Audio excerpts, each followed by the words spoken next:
Welcome back, everyone. Before we dive into today's powerful story, I want to take a moment to thank you for being here. No matter where you are in the world, whether you're watching from your living room, your phone on a lunch break, or somewhere far across the ocean, your presence truly matters. In fact, I'd love to know. Where are you watching from today? Take a second and drop your location in the comments. It's always amazing to see this community joining in from different corners of the world. And if you enjoy emotional stories about courage, kindness, loyalty, and second chances, make sure you hit that subscribe button and turn on notifications, so you never miss another journey like this one. Alright. Now that you're here, settle in. Take a deep breath. Because today's story is one you will remember for a very long time. Let's begin. Liam Hale liked to clean before dawn, before boots thundered down the marble Navy hallways, before officers barked orders, before anyone could look at him long enough to wonder who he used to be. The world was quiet at 4:12 a.m., just the way he needed it. Silence didn't judge. Silence didn't ask questions. Silence didn't expect him to be anything more than a man with a mop. His daughter, Avery, 7 years old and stubborn as a storm, called it Daddy's morning magic time, because she said the hallways glowed when he cleaned them. Liam didn't have the heart to tell her that floors only shined because he worked them until his back trembled. He pushed the cleaning cart down the far corridor of the East Wing, the one no one used unless they were lost or hiding. The fluorescent lights hummed overhead. The faint smell of coffee drifted from the distant cafeteria. He moved with practiced ease, pushing, mopping, rinsing. His hands were steady. They were always steady. Even when the world wasn't. Liam's shoulders were broad beneath his gray janitor's uniform, and his steps were quiet, too quiet for a man who wasn't trying to disappear. His left wrist still bore the ghost of a military band tan line, though he always tugged his sleeves down to cover it. He worked like someone who didn't want to remember. He worked like someone who remembered everything. Across the base, in an office filled with maps, medals, and a wall-sized portrait of a destroyer slicing through black water, Admiral Pierce stood with his arms crossed. Unlike Liam, Pierce didn't hide from noise. He created it. Controlled it. He was the type of man who filled a room before he entered it, tall, sharp-featured, with silver blonde hair kept in a regulation cut and a voice that could make walls stand at attention. The Navy didn't just respect him, it feared disappointing him. Pierce had risen through the ranks on precision, decisiveness, and an intolerance for weakness. What no one knew was that these traits were born from one thing: terror. The terror of ever being powerless again. The terror of ever losing anyone again. The terror that if he wasn't perfect, someone under his command would die because of him. But Pierce never admitted fear. He buried it beneath medals, posture, and sarcasm. He was reviewing transfer files when Commander Walsh stepped into the doorway. "Admiral, sir, the Board of Visitors is coming through today. They'll want the East Wing spotless. Maintenance got someone new assigned.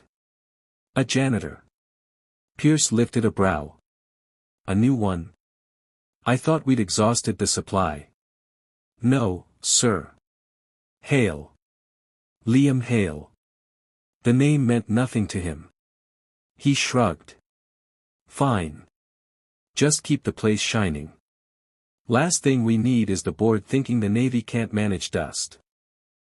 He didn't know the irony, that the man he would mock before noon had once saved lives Pierce himself had failed to save. He didn't know that by sunset, his world would tilt. By 5:03 a.m., Liam was on his knees scrubbing the floor outside the Admiral's wing. His mop leaned against the wall, droplets slowly falling from its edges. He paused when he felt a familiar ache beneath his ribs. The ghosts were close this morning. He inhaled deeply, grounding himself. The faint scent of lemon disinfectant steadied him. He forced his mind into routine: wash, rinse, breathe, move. But just as he stood, the clatter of boots echoed from beyond the corner. Voices. Laughter. Officers. He stiffened. Every instinct told him to slip into a storage room and hide, but he stayed where he was, jaw tightening. He wouldn't let fear own him. Not today. 3 junior officers came around the bend, 2 with steaming coffee, 1 tapping a tablet. "Morning," one said absently. Liam nodded. Their eyes slid right past him, the way everyone's did. He didn't mind. Being invisible was easier. Easier than being recognized. But one young lieutenant paused for a fraction of a second, frowning, as though something tugged at the back of his memory when he looked at Liam. Liam quickly dropped his gaze. "Not today. Please, not today." The officers walked on. Liam exhaled slowly and returned to mopping. If only he could mop his past away as easily. Later that morning, Admiral Pierce strode down the hallway with long, commanding steps. He spoke with Commander Walsh as they walked. "We need everything perfect for the board. And make sure." He stopped. Because ahead of him, kneeling on one knee, scrubbing the baseboard with quiet precision, was the janitor. Liam. Pierce noticed details instantly: the way the man's posture was too erect for a civilian laborer, the disciplined economy of motion, the controlled breathing. Something in the man was familiar. But Pierce ignored the feeling. He approached casually, hands behind his back. "You're the new janitor?" Pierce asked. Liam looked up, calm, silent. "Yes, Admiral." "Good. Good. What's your name again?" "Liam Hale." Pierce smirked. "Well, Hale, you clean like a seal. Ever serve?" A flicker of something unreadable crossed Liam's eyes. "I've been around," he said quietly. Pierce chuckled. "Relax. I'm just messing with you." He wasn't being cruel. Just careless. To him, it was harmless teasing. To Liam, it was a knife twisting. Pierce continued, "Tell me, Hale, what's your call sign?" He grinned at his officers. "All SEALs have one." "Let's hear it." Liam's blood chilled. Avery's face flashed in his mind. Her tiny hands. Her laughter. Her nightmares when he came home broken. His call sign wasn't a joke. It never had been. But slowly, he rose to his feet. Stood tall. Looked Pierce dead in the eyes the first time he'd met anyone's gaze on this base. The hallway went very still. Pierce's smirk faded. Liam's voice was low, steady, unflinching. "Lone Eagle." And everything changed. Pierce's face turned white. Commander Walsh inhaled sharply. One of the junior officers dropped his pen. Because Lone Eagle wasn't just a call sign. It was a ghost story. A classified legend. A man believed dead, or worse, lost forever. And he was standing right in front of them. For a moment, there was no sound in the hallway. No footsteps. No whispers. Not even breathing. Only the quiet hum of the fluorescent lights above, flickering as though they too felt the tension. The Admiral's jaw tightened. "Say that again," Pierce said quietly, not commanding now, but something closer to disbelief, even fear. Liam stood perfectly still. His shoulders didn't rise. His breath didn't tremble. Only his eyes moved, steady and unblinking. "I said," he repeated softly, "Lone Eagle." Commander Walsh swallowed so loudly it echoed. One of the junior officers murmured, "That's impossible." Lone Eagle died in. Liam shot him a look. Not threatening. Just enough to make the young man's mouth snap shut. Pierce took one slow step forward. His boots echoed off the polished floor. "You're telling me," his voice cracked, ever so slightly. "You're that Lone Eagle?" Liam didn't answer. He didn't need to. Because when legends walk, the world already knows their names. A tense silence stretched between them. Liam's eyes flicked briefly to a wall camera, still blinking red. Recording everything. He didn't like that. He didn't like any of this. Avery's face flashed in his mind again. Her morning hug. Her toothy smile.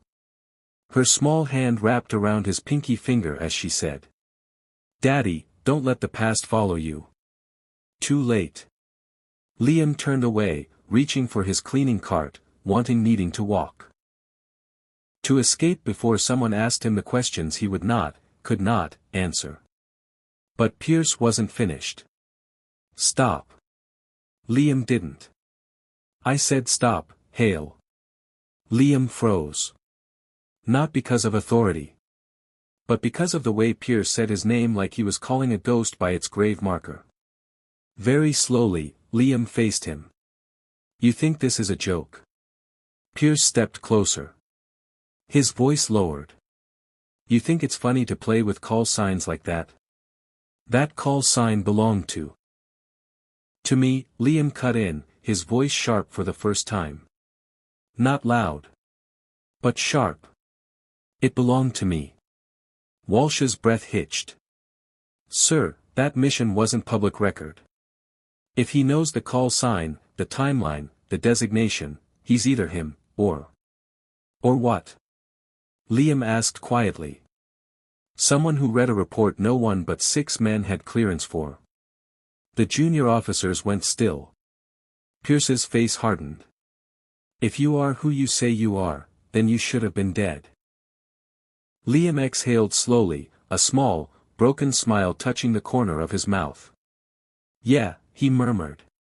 "That makes 2 of us." The Admiral didn't like that answer. Not one bit. He stepped so close Liam could see the fine lines around his eyes, the silver in his lashes. "Why are you here?" Pierce demanded. "Why a janitor?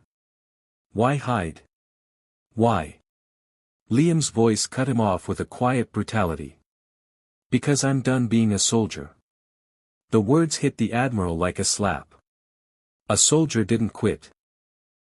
A SEAL didn't hide. A legend didn't sweep floors. Pierce opened his mouth, but Liam raised a hand slow, tired, not aggressive. "I'm not here to explain myself," he said. "I'm not here to return to service. I'm just trying to earn a paycheck and raise my daughter. That's it." Pierce jolted. Daughter? Liam instantly regretted saying it.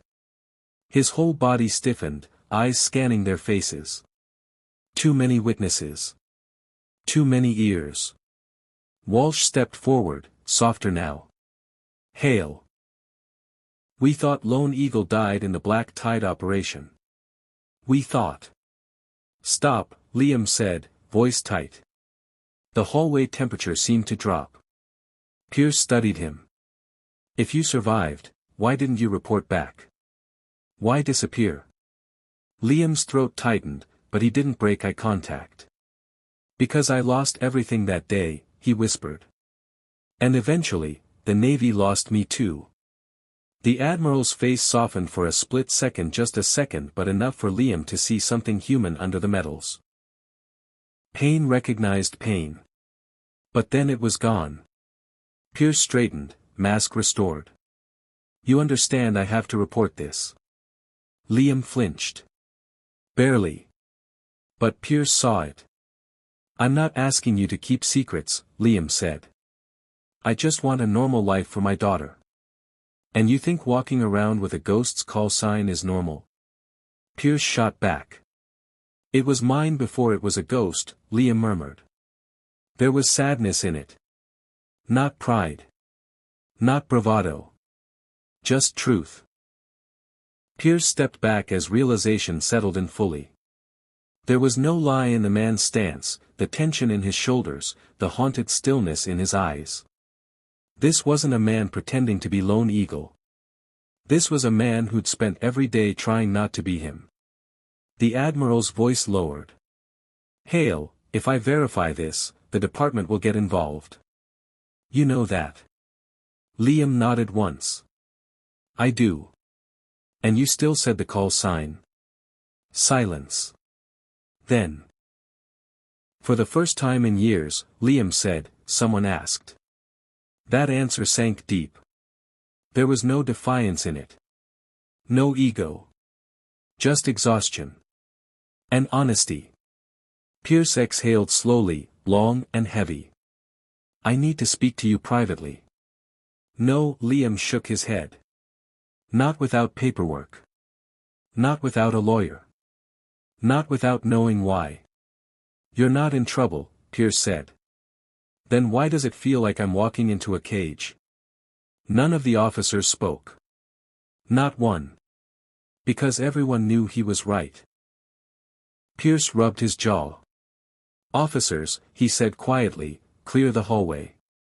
They left quickly. Walsh hesitated. Sir. Pierce nodded once. Go. When the doors shut and only the two men remained, the air thickened. Pierce folded his arms. Who knows you're alive? My daughter, Liam said. And the woman who babysits her sometimes. No one else. No former teammates. Liam's voice went quiet. They all think I died. Pierce said nothing. Liam broke the silence. So now what, Admiral? Pierce hesitated. There were 1,000 regulations screaming in his head, all telling him what he should do. But there was something else too. Something older than paperwork. Respect. A man like you, Pierce finally said, doesn't end up pushing a mop unless he's running from something, or someone. Liam didn't answer. He didn't have to. Pierce took a slow breath. This isn't over, Hale. I didn't expect it to be. And if you are Lone Eagle, then a lot of people are about to want answers. I know. Pierce held his gaze. Then prepare yourself. Liam didn't blink. I already have. Another long silence. Then Pierce whispered barely audible. Damn. Because he finally believed him. Admiral Pierce didn't dismiss Liam. He didn't interrogate him further. He didn't demand reports or paperwork. Instead, he walked away. But not because he didn't believe Liam. Because he did. Too much. And that truth rattled him so deeply that he needed space to figure out what a man like Lone Eagle was doing mopping floors on his base. He turned the corner and disappeared, leaving Liam alone in the long, polished hallway. Liam exhaled slowly. His hands were shaking. He hadn't expected that. He hadn't expected to say the call sign out loud. He hadn't expected the Admiral's face to go pale, the officers to freeze, the room to shift. He hadn't expected to feel exposed. It was like stepping out into sunlight after years hiding underground. Painful. Blinding. Dangerous. He grabbed the mop handle with a tight fist. You idiot, he whispered to himself. Why did you say it? But he knew why. Because hiding had taken a toll. Because Avery deserved a father who wasn't afraid of his own shadow. Because deep down, he was tired. He'd been running from ghosts, not people. And ghosts always kept pace. By noon, the Admiral's assistant found Liam in the supply corridor. Mr. Hale. Admiral Pierce wants to see you in his office. Immediately. Liam didn't look up from coiling an extension cord. Not happening. The assistant blinked. Sir, he insisted. And I'm respectfully declining. You can't decline an admiral. I can decline a conversation, Liam said. I'm a janitor. Not under his chain of command. Not under any chain of command. The assistant looked genuinely terrified. Please don't make me go back without you. Liam paused. He hated making simple people afraid. With a sigh, he stood. Fine. Lead the way. Pierce's office overlooked the training field. Sunlight streamed in through tall windows, throwing sharp rectangular shapes across the floor. His desk was spotless. His medals gleamed. His uniform looked carved from stone. Liam stepped inside without saluting. Pierce watched him silently. They stared at each other for several long seconds. Finally, Liam broke the tension. "If you're here to drag me back into service, save your breath." "I'm not going." Pierce leaned back, fingers steepled. "If you think that's why I called you in, you're giving me less credit than I deserve." "Then what do you want?" Pierce's eyes hardened. "Answers." "I'm not giving them." "You don't have a choice." Liam's jaw tightened. "I have a daughter. That gives me every choice." Pierce flinched, not visibly, but something in his expression shifted. Liam didn't miss it. Neither spoke for almost 10 seconds. Pierce gestured to a chair. "Sit." "No." A muscle jumped in the Admiral's jaw. "Hale, I'm trying." "No," Liam repeated, firmer. "You don't get to order me. I gave everything to the Navy. Everything. And I lost more than you know. I'm not giving another second unless you tell me what you really want." The Admiral exhaled slowly and leaned forward. And unexpectedly, he softened. "Hale, do you have any idea what it means that you're alive?" Liam's shoulders tensed.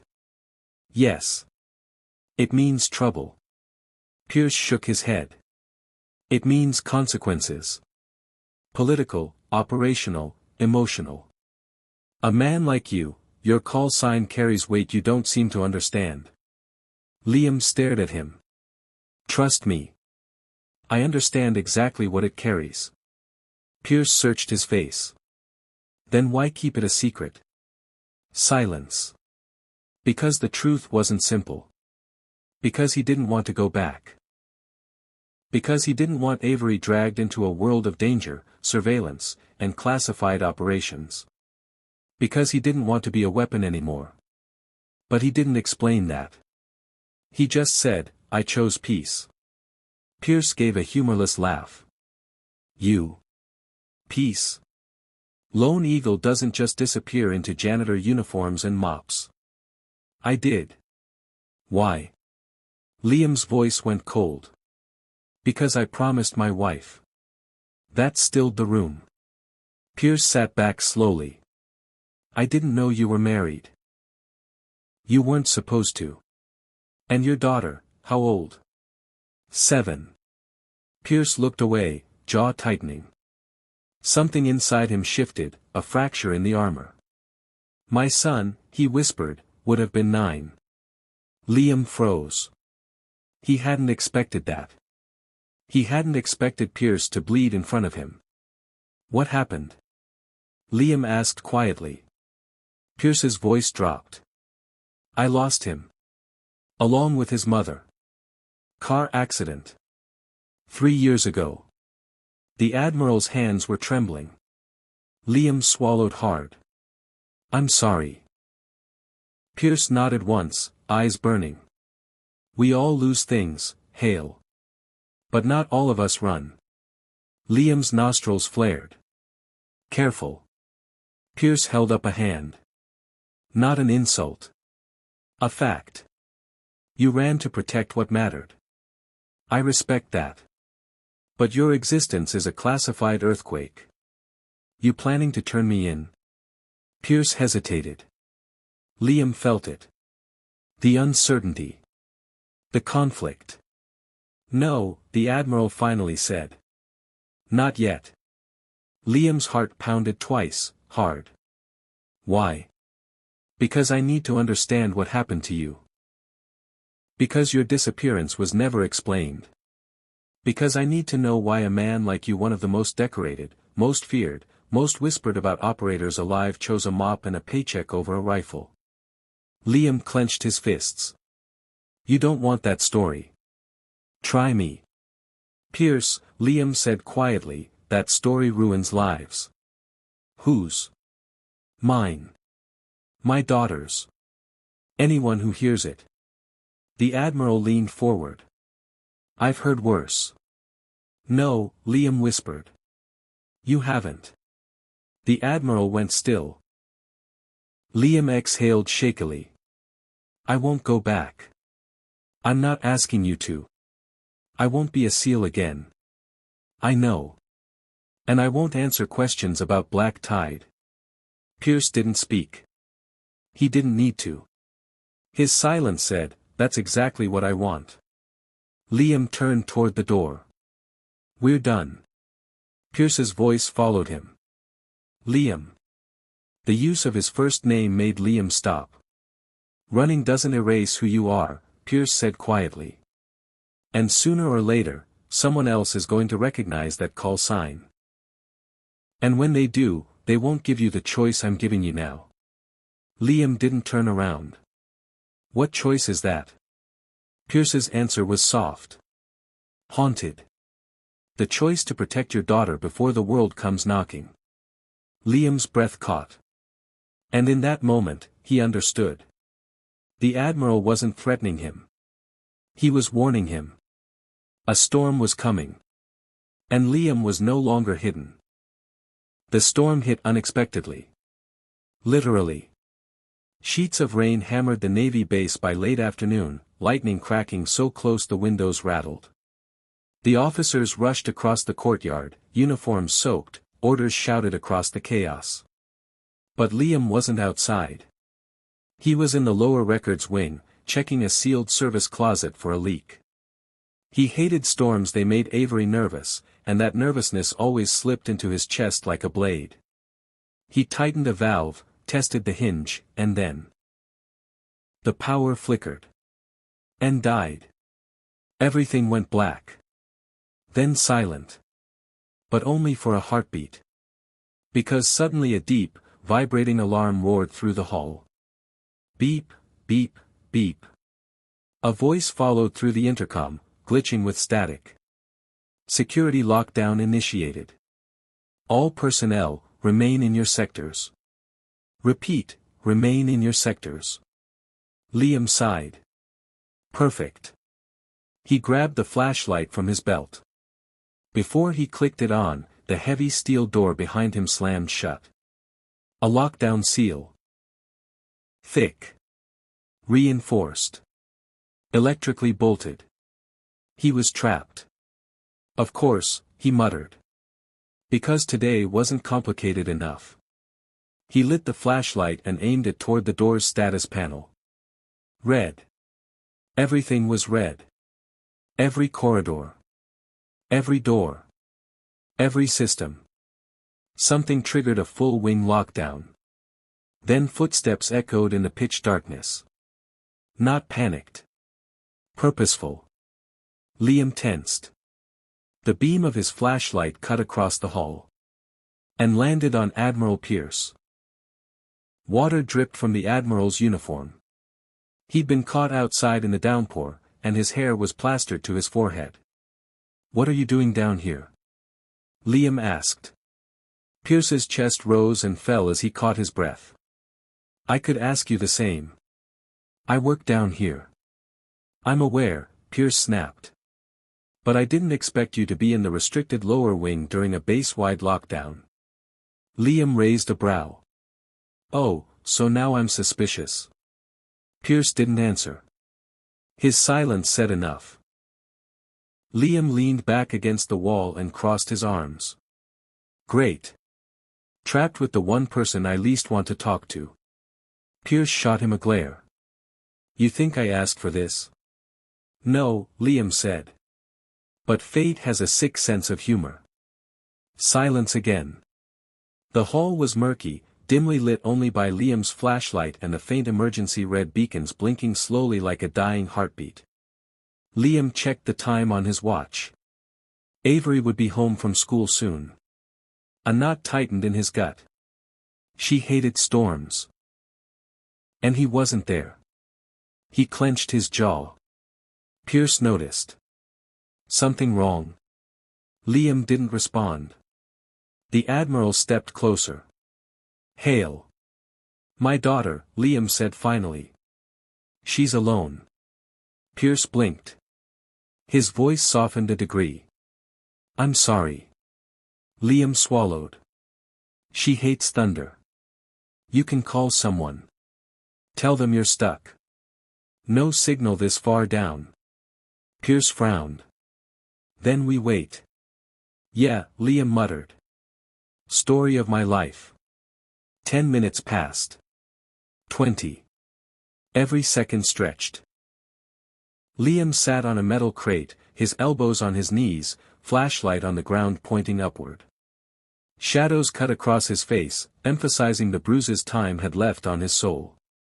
Pierce stood rigid at first, pacing like a caged animal. Then he stopped and studied Liam. Really studied him. You're different, Pierce said quietly. Liam didn't lift his head. Everyone changes. No, Pierce said. Some men get older. Some get softer. Some get angrier. But you. You look like someone who buried himself alive. Liam's breath stilled. Pierce continued, voice low. You're not angry. You're not bitter. You're not lost. You're hiding. Liam chuckled darkly. Congratulations. You solved the mystery. It's not a joke, Pierce said. It is to me. Why? Because that's how I survive. Silence. Pierce leaned against the opposite wall. You know, when I first heard the call sign Lone Eagle, I was an ensign. Still green. Still thought the world ran on rules and courage. They told stories about you like you were a myth. The one-man extraction team. The silent ghost. The operator who always returned with the wounded, even if you had to crawl. Liam's chest tightened painfully. I don't want to talk about that. Pierce ignored him. But then black tide happened. And suddenly you were gone. Liam's hands shook. He hid them. Pierce's voice went quiet. Tell me what happened. No. You owe it to. I don't owe you anything. The Admiral stiffened. Liam stood abruptly and began pacing, trying to outrun memories that clawed at him through the dark. Pierce watched him carefully. Hale, you can't keep carrying this alone. I carried worse alone, Liam said. That's why I'm still alive. And miserable. Liam stopped dead. Pierce had crossed a line. Liam turned slowly. What did you say? You heard me. You think you understand my life? No, Pierce said evenly. But I understand grief. I understand losing the people you die for. I know what it feels like to wake up and hate the air in your lungs because it exists without them. Liam stared. Pierce looked away, his expression cracking just slightly. When my wife and son died, I broke. Not in battle. Not on a mission. In a hospital hallway. I didn't get to save them. I didn't get to fight. I just lost. Liam said nothing. Pierce looked back at him, eyes raw. So if you think you're the only man in this base who's drowning, you're wrong. Something in Liam shifted. A crack in the armor. A small one. Barely there. But real. He sank back down onto the crate. I didn't mean to unload on you. Pierce huffed a short laugh. If that was unloading, I'd hate to see you actually open up. Liam shook his head, a reluctant smirk forming. Don't get used to it. Oh, I won't, Pierce said. Then, after a pause, but I'm not your enemy. Liam hesitated. For now, Pierce added. Liam groaned. There it is. Pierce allowed himself a small smile. Another storm gust shook the building. Rain pounded the walls. The emergency lights flickered again. Then. Beep, beep, beep. The intercom crackled. Lockdown in progress. Please remain in your current locations until further notice. Pierce sighed heavily. Great. We're stuck. Liam stretched, rolling his shoulders. Could be worse. How? You could be stuck with someone who actually hates you. Pierce chuckled. You don't hate me. Oh, trust me, Liam said, give it time. The Admiral smirked, crossing his arms. So, if you weren't hiding from the world, what would you be doing right now? Liam's answer was immediate. I'd be home. Reading to my daughter. Pierce nodded slowly. What's her name? Avery. Pretty. She's everything. Pierce looked away again, jaw tightening. That loss lived under his skin. Liam could see it now. He sighed. I didn't mean to bring up. It's fine, Pierce cut in. She would have been close to my son's age. Silence again. Deep. Heavy. Different this time. 2 fathers. 2 ghosts. 2 broken men trapped in a steel hallway. Forced proximity shifted something fragile between them. Not trust. Not yet. But understanding. Finally, Pierce said quietly, when the lockdown ends, we're finishing this conversation. Liam leaned his head back against the wall, closing his eyes. No, he murmured. But I have a feeling you won't give me a choice. Pierce smiled faintly. You catch on quick. Liam returned the look, tired but honest. Yeah, that's my problem. The lockdown lasted another 40 minutes. But it wasn't the storm that broke first. It was Liam. Not loudly. Not dramatically. Not visibly. Just, quietly. Like a door inside him shifting. The emergency lights flickered again, casting long shadows across the hallway. The hum of the failing generator filled the silence. Rain hammered the roof like 1,000 fists. Pierce sat on a metal storage box, elbows on his knees, studying Liam with a soldier's stare and a father's patience. Liam had stopped pacing.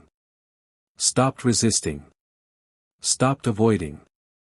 He stood with one hand against the wall, breathing steadily but too steadily. Controlled breathing. The kind men used to push memories down. The kind that meant the memories were rising anyway. Pierce recognized the signs. He'd worn them himself. Liam, Pierce said softly. Sit. Liam didn't move. His jaw clenched. Pierce tried again. Sit down. Liam inhaled sharply, then sank onto the floor, back against the wall.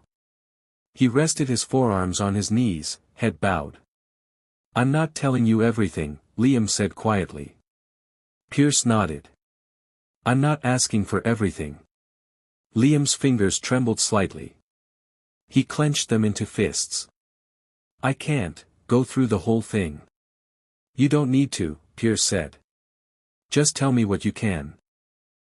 Liam breathed slowly through his nose, eyes fixed on the concrete floor. Then finally. Quietly. He unlocked the first door. It wasn't supposed to be that kind of mission, Liam began, voice flat but steady. Black Tide was simple. Clean. Get in. Get the hostages. Get out. Pierce's jaw tightened. He remembered the mission. Every SEAL commander did. It was the one that became a whispered curse. Liam continued. We had intel. A map. A window. We trained for weeks. My wife, his voice faltered. He swallowed. We had agreed it would be my last operation before Avery was born. I made her a promise. A stupid, hopeful promise that I'd retire after that. Pierce didn't interrupt. Liam exhaled shakily. But the intel was wrong. He rubbed the scar on his forearm absent-mindedly, unconsciously. We walked into a trap. The hallway felt colder. Pierce leaned forward. Who else was with you? Liam shook his head, eyes tightening.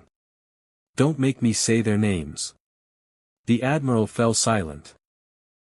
Liam breathed in slowly, as though inhaling the past with the air. We lost comms first. Then power. Then half the team. One by one. The extraction point was compromised. Backup never came. You were left behind, Pierce said quietly. Liam laughed, but it wasn't humor. Left behind implies someone knew where we were. No one did. Thunder cracked overhead. Liam's breath shuddered. We fought through the night. We carried the wounded. We carried each other. I tried. God, I tried to keep everyone alive. Pierce's throat tightened. You did what you could. No, Liam whispered. I didn't. Silence washed through the hull. Liam's voice grew raw. 4 men died in my arms. 3 were already gone by dawn. The last one he stopped. Pressed fingertips to his forehead. He made me promise I'd go home. Live my life. Love my family. Pierce's voice was barely audible. Did you? Liam's eyes glistened with something he refused to let fall. I tried. The Admiral swallowed hard. Liam continued, lower now. When we finally got out, I was the only one walking. Barely. I dragged the last man's body through the river until another unit spotted me. And then? Pierce asked gently. Liam stared at the wall, expression hollow. They told me the mission was being buried. Classified. Erased. All records sealed. All details denied. Lone Eagle died that day, they said. Better for the families. Better for the Navy. Better for the country. Pierce exhaled slowly, pain flickering in his eyes. And you? He asked. Liam shook his head. They told me to disappear. Take another identity. Start fresh. They offered therapy. Counseling. Reintegration support. But I couldn't be around the teams. Couldn't look at the uniforms. Couldn't sleep without seeing their faces. And your wife? Liam's voice broke. She stayed by me. Through everything. Through nights I screamed. Through days I barely moved. Through months I wouldn't talk. Pierce's face morphed into a wince. Liam continued. Avery was born. She was perfect. She needed me. Loved me. Brought me back a little. And your wife? Pierce asked softly. Liam closed his eyes. She died when Avery was 5. Pierce inhaled sharply. How? He asked, voice tight. Complications from a heart condition we didn't know she had, Liam said.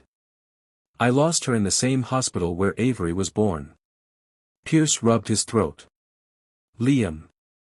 Liam's eyes opened slowly, wet but fierce. I couldn't go back to the Navy. Not after losing her. Not after lying to the families of the men who died. Not after being forced into a ghost identity. He took a ragged breath. I took the janitor job because it was quiet. Simple. Safe. Because Avery needed stability.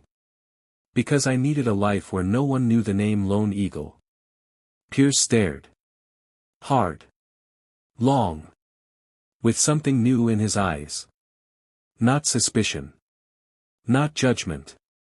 Not authority. Respect. Deep, bone-deep respect. Liam, he said, voice rough, you're not a coward. You didn't run. You survived. Liam didn't respond. Didn't move. Didn't breathe. Because the words hit him harder than any mission ever had. Then the Admiral added quietly. And you didn't lose your honor. You saved it. Liam's lips parted slightly, surprised by the warmth in the Admiral's tone. Pierce continued, any man who raised a daughter alone after what you lived through, any man who kept his promise to the dead. Any man who buried his identity to protect his family, is someone I'd trust with my life. Silence. Heavy. Thick. Meaningful. Liam swallowed. I didn't expect you to understand. Pierce's voice trembled. I didn't expect you to still be alive. Liam let out a breath that sounded like a lifetime finally exhaled. Pierce leaned back, hands clasped. You're not alone anymore, Hale. Liam looked up. Really looked. And for the first time since saying, Lone Eagle, he believed it. The intercom buzzed. Lockdown lifted. All personnel may resume movement. Pierce slowly stood. Liam did too. But something had changed. Something dangerous. Something powerful. Something inevitable. The truth was out. The past was awake. And for the first time, they weren't running from it. They were walking into it. Side by side. The rain hadn't stopped by the time Liam and Admiral Pierce emerged from the lower wing. The storm still raged like the sky hadn't yet decided if it wanted to drown the world or cleanse it. But something inside the hallway had changed. The two men walked in silence at first, the kind that wasn't tense anymore, just full. Full of everything unsaid. Full of everything newly understood. When they stepped back into the main corridor, officers rushed past them, phones buzzing, radios crackling. But Pierce didn't acknowledge a single one. He walked beside Liam, not in front of him. Not leading.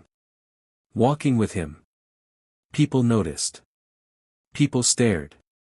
Whispers started. But Liam didn't shrink this time. He didn't lower his head. He didn't try to disappear. He just walked. And Pierce kept pace.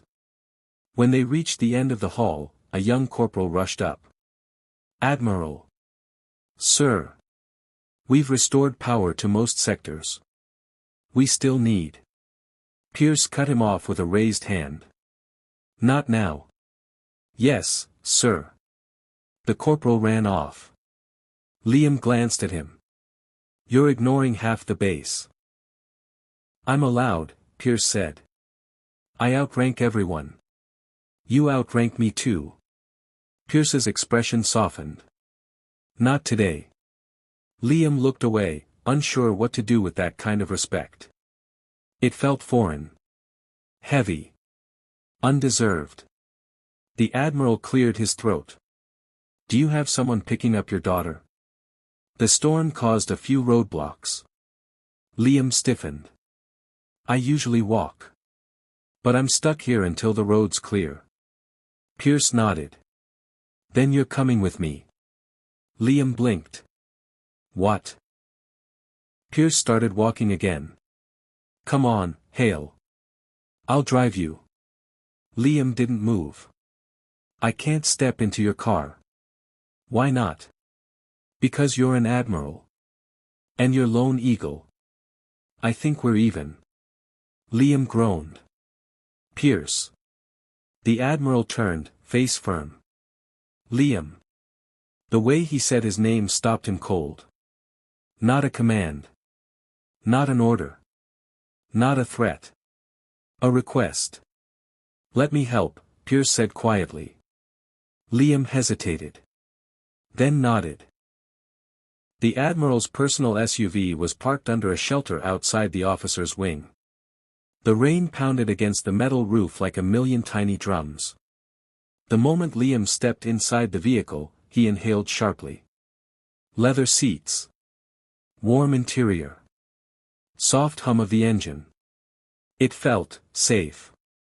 Too safe. Pierce slid in behind the wheel, glancing over. You okay? Liam shrugged. Just, been a long time since I sat in anything this clean. Pierce smirked. Occupational hazard.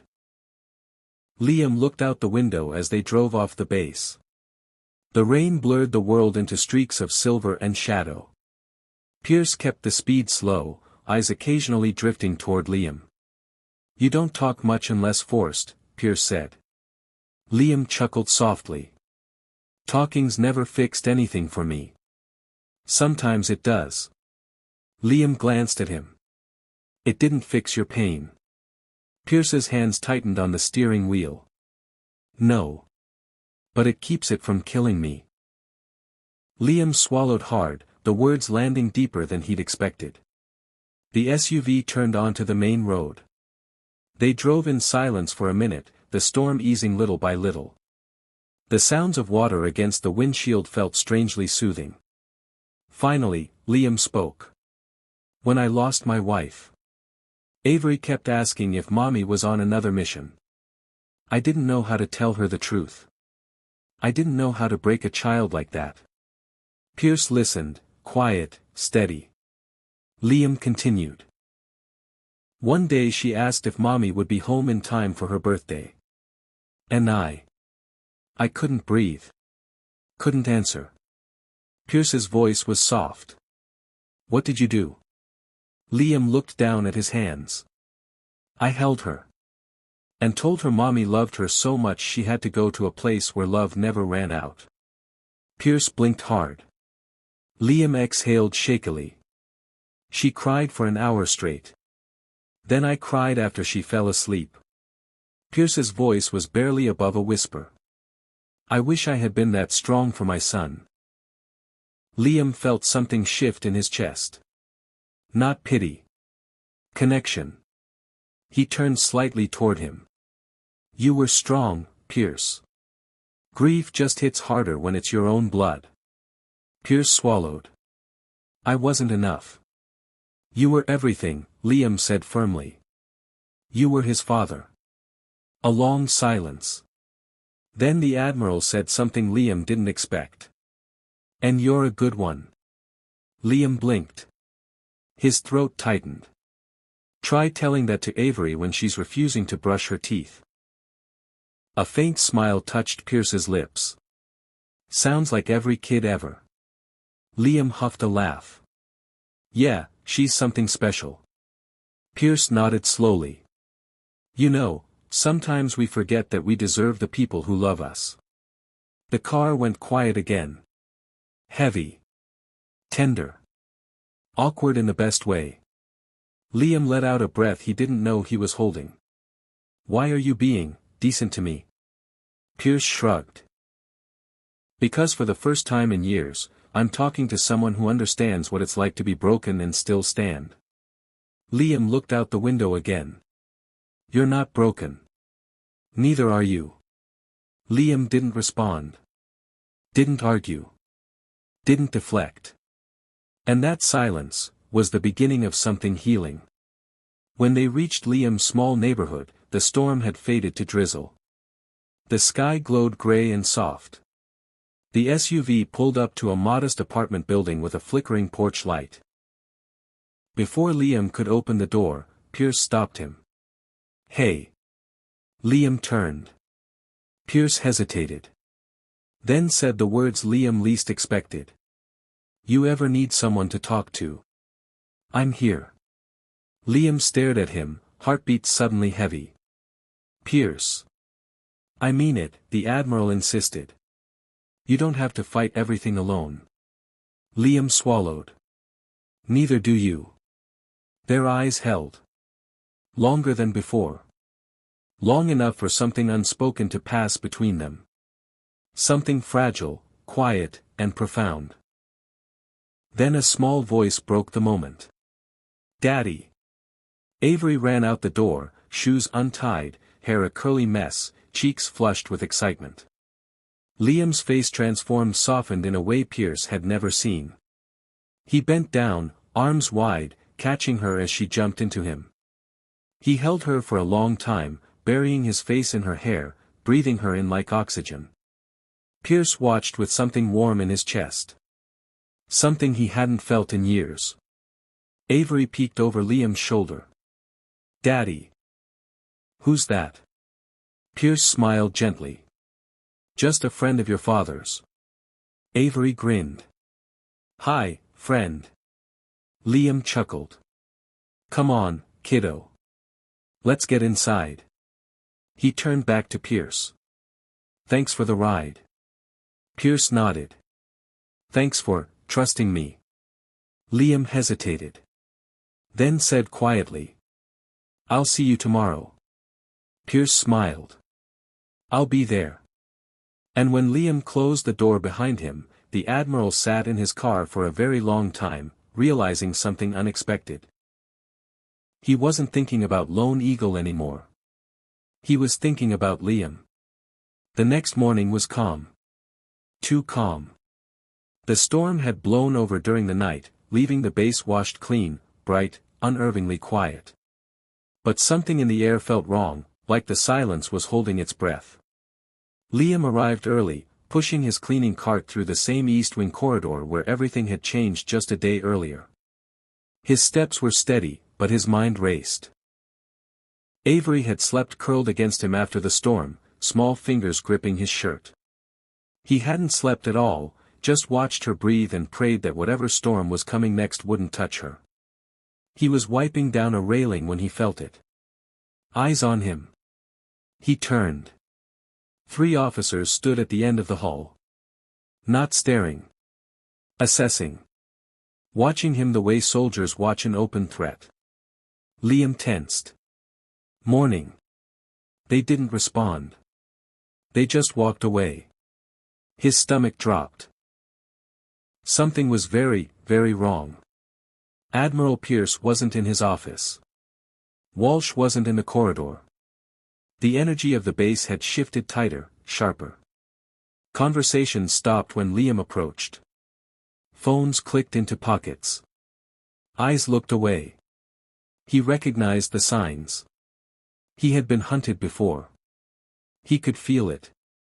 Finally, around mid-morning, Commander Walsh found him. The man's face was pale, tight around the eyes.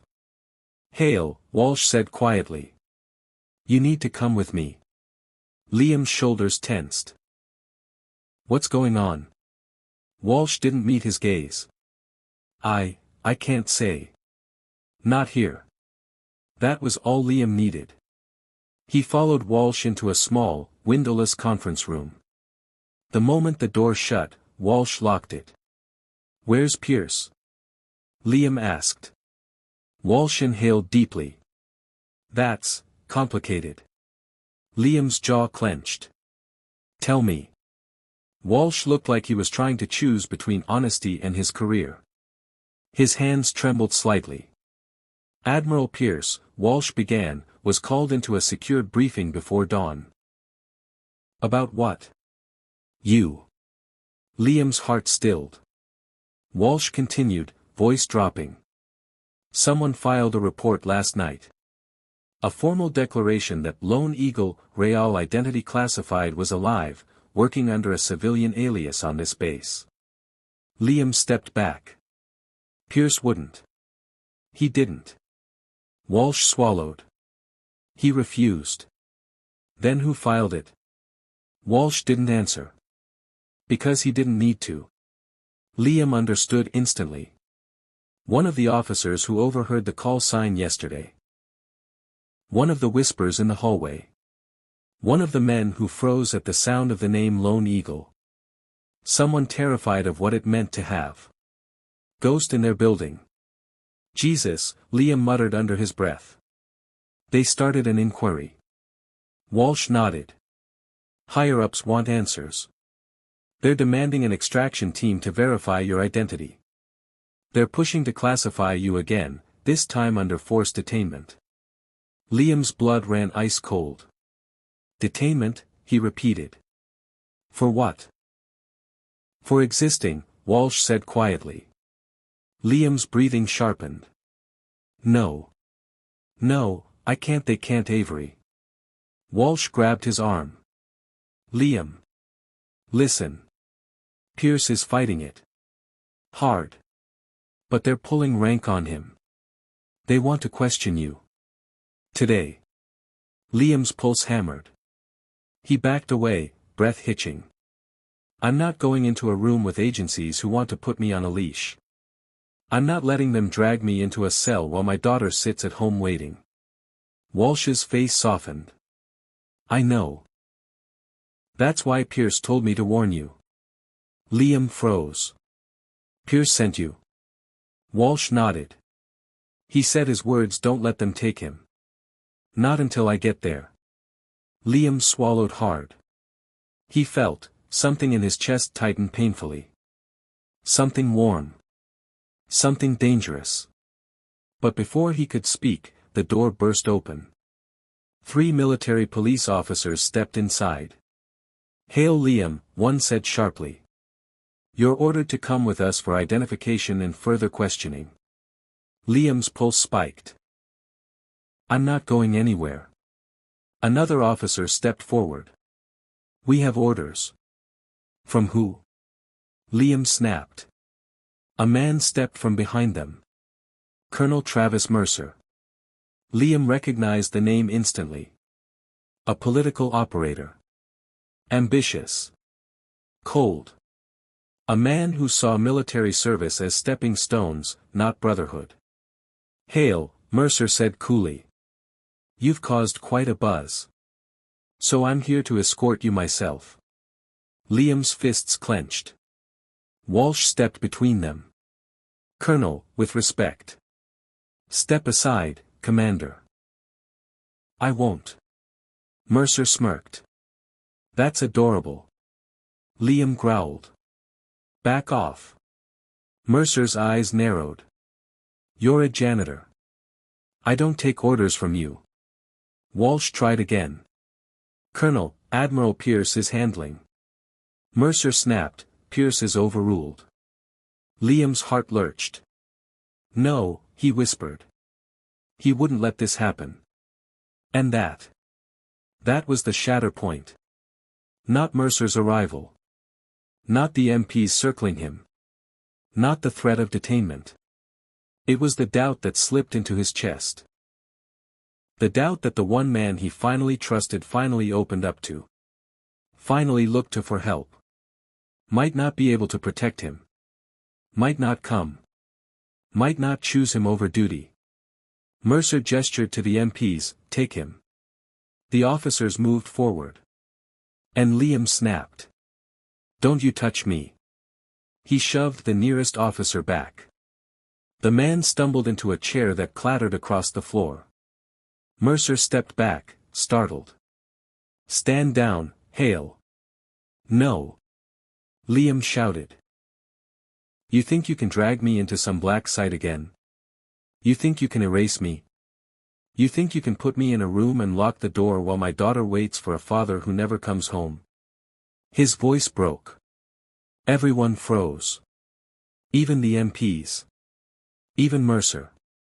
Walsh whispered, Liam. Liam's chest heaved. His eyes burned with fury and fear. I won't lose her, he said, voice shaking. I won't let the Navy or anyone take me from her. I won't do it again. I won't let her grow up thinking I abandoned her. Mercer straightened. You don't have a choice. Liam's fists curled. Try, he whispered. I dare you. The tension in the room crackled like lightning. Every man held his breath. Then. Footsteps thundered down the hall. A voice roared. Stand down. Everyone turned. Admiral Pierce stormed into the room, eyes blazing, storm still dripping from his coat, boots slamming with purpose. Back away from him, Pierce ordered, pointing at the MPs. Mercer stiffened. Admiral, you're overruled. Pierce took one step closer, voice quiet and deadly. Try overruling me again, Mercer. See what happens. Silence. Then Pierce turned to Liam. Their eyes met. But Liam looked away. And that hurt more than anything Pierce could have imagined. He'd just arrived too late. Something between them had cracked. Broken. And neither man knew if it could be fixed. The room was suffocatingly still. Colonel Mercer glared. Walsh held his breath. The military police looked uncertain. But Liam. Liam just stood there trembling, chest rising and falling too fast, eyes locked on the floor. Pierce had seen him wounded before. Had seen soldiers break. Had seen men pushed past limits. But he had never seen Liam Hale look like this.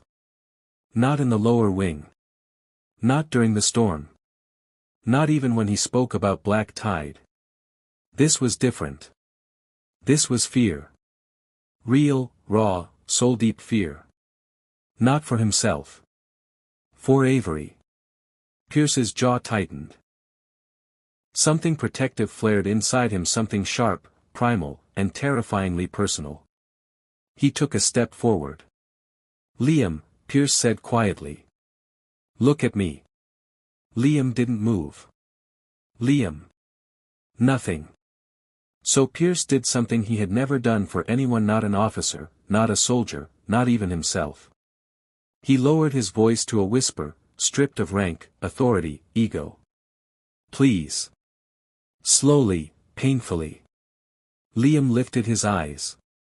And Pierce's heart cracked. Because Liam wasn't furious anymore. He wasn't defensive. He wasn't the silent ghost or the hardened operator. He looked like a father on the edge of losing everything. Pierce stepped closer. "I'm here." But Liam stepped back. That hurt more than a bullet ever could. Pierce swallowed hard. "They won't take you." Liam's voice shook. "You can't promise that." "I'm promising it anyway." Liam laughed a broken sound. "You saw them. They're ready to drag me off in cuffs. And I'd stop them," Pierce said, fierce. "Every single one." Liam looked away. "That's your career." Pierce didn't hesitate.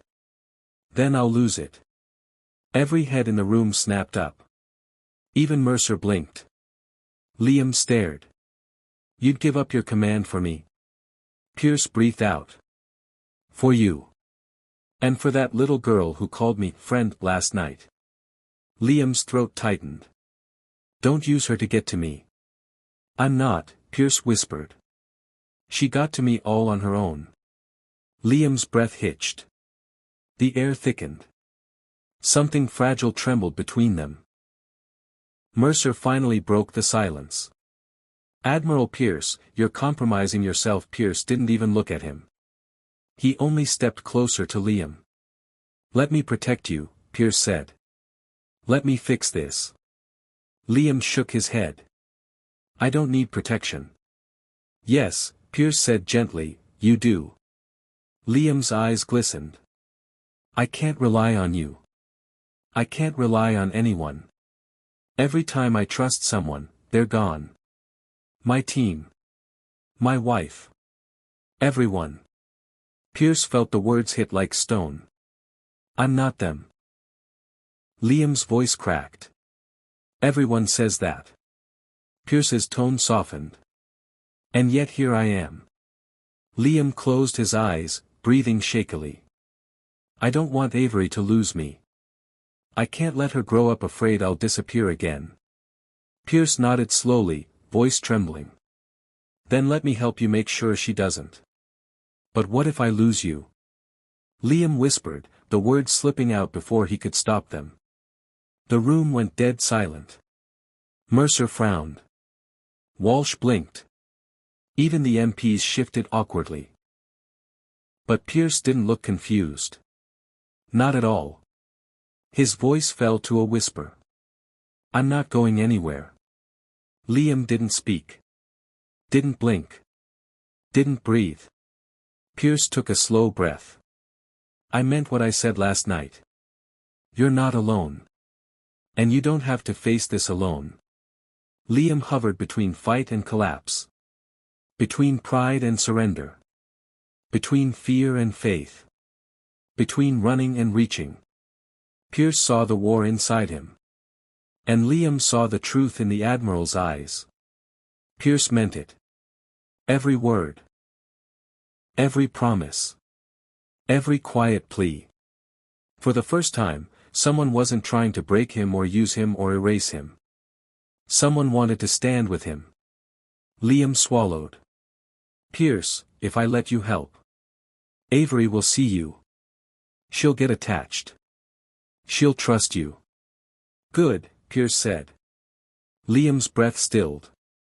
What if you leave? What if you change your mind? What if you decide I'm not worth the trouble? Because his voice cracked.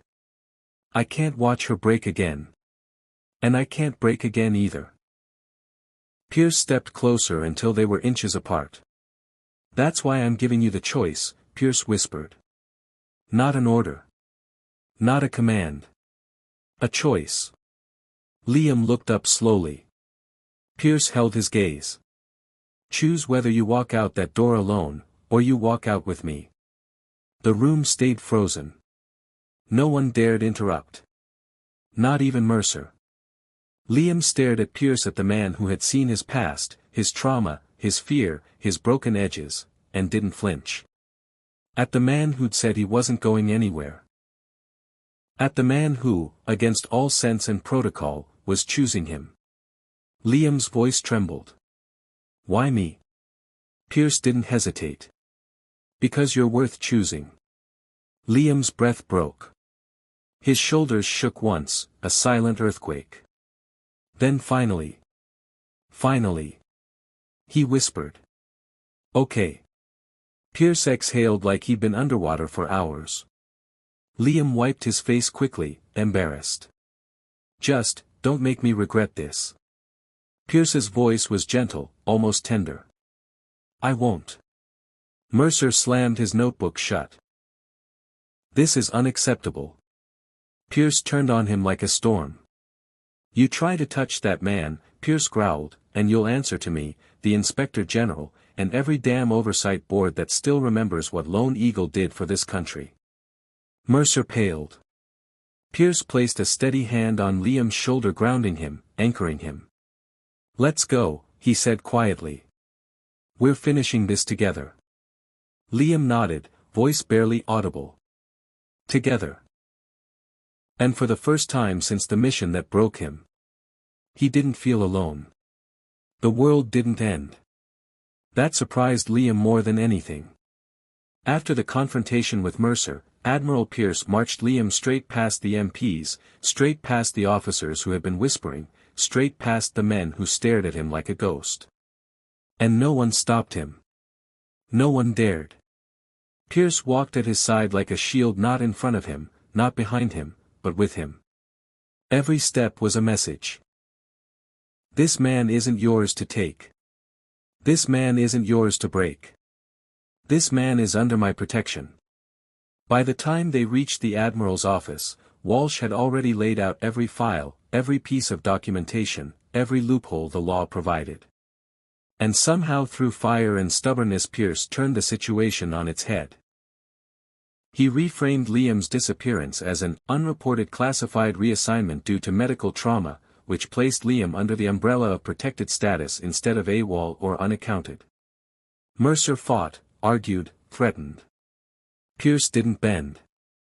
When Liam tried to speak, Pierce squeezed his shoulder lightly and murmured, "Let me do this." Liam let him. For the first time in years, he let someone else carry the weight. And by late afternoon, it was done. The Navy couldn't touch him. The department couldn't detain him. No agency could force him back into service. Liam Hale, Lone Eagle, was legally free. Truly free. But that wasn't the part that broke him. It was when Pierce closed the last file, leaned back in his chair, and whispered. "You're safe now." Those words. God, those words. They hit him deeper than any bullet ever had. Liam's eyes burned. He turned away. Ashamed of the emotion tightening his throat. Pierce didn't push. He just stood, walked to the window, and said softly. "You don't have to thank me." Liam exhaled shakily. "I need a minute." Pierce nodded. "Take it." So Liam sat, not as a janitor, not as a SEAL, not as a ghost, but as a man trying to believe he deserved safety again. trying to believe he deserved someone on his side. When the sun dipped behind the base and the hallways glowed gold, Pierce finally turned toward him. "You should go home," the Admiral said softly. "Avery will be waiting." Liam nodded, standing slowly. But as he reached the door, Pierce called out. "Liam." He stopped. Pierce's voice was quieter now. "What you said earlier, about losing me." Liam froze. The Admiral's gaze softened in a way Liam had never seen. "You won't." Liam looked down. "You can't know that." Pierce stepped closer. "I can." "How?" Pierce inhaled, steady and honest. "Because I don't want to leave. And I don't want you to leave either." Liam's breath caught. He turned fully, slowly, eyes searching Pierce's face for something: doubt, hesitation, fear. He didn't find any. Instead, he found warmth. Certainty. And something deeper. Something that had been quietly building between them from the moment Lone Eagle left his lips. "Pierce," Liam whispered. "Don't say things you don't mean." "I told you," Pierce murmured, stepping closer, "I mean everything I say to you."